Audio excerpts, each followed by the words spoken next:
Hey guys.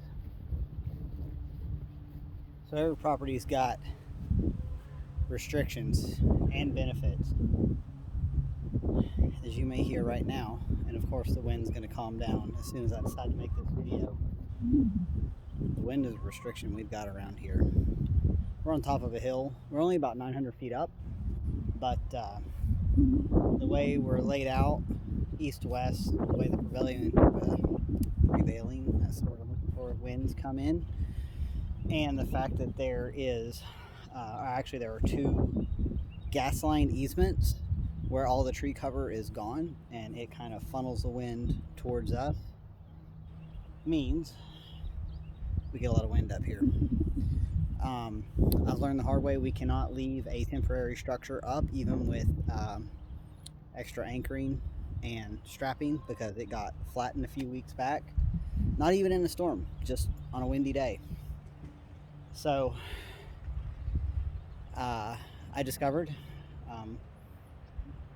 sort of on an aggravating moment, that we do have to design for the wind up here.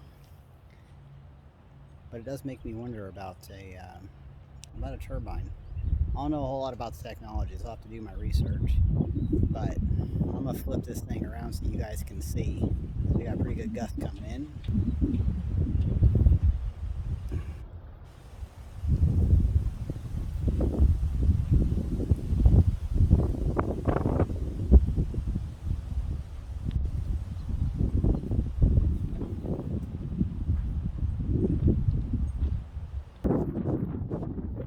That's how it is almost every day through winter, spring.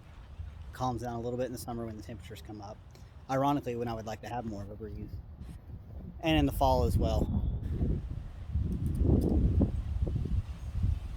It can be a little aggravating, actually. It's funny. There's something about the wind that gets under my and Angel's skin. I don't mind it as much as she does. Well, one challenge that we're working on here is keeping the propane water heater from being blown out. When I reworked the plumbing, we moved it to the west end of the house, which it was going to have to go there anyhow because we're going to add on to the back of the cabin. Where it used to be, it was more sheltered, and now it's not. So she was out here just a few minutes ago looking to rig up a combination heat shield for safety and a wind blockade. So learning your restrictions, it's always one of the first things I look at when I go out on a property to help somebody design it, and then see if there's benefits to that factor that's also a restriction. I'm gonna get back to work. See you guys later.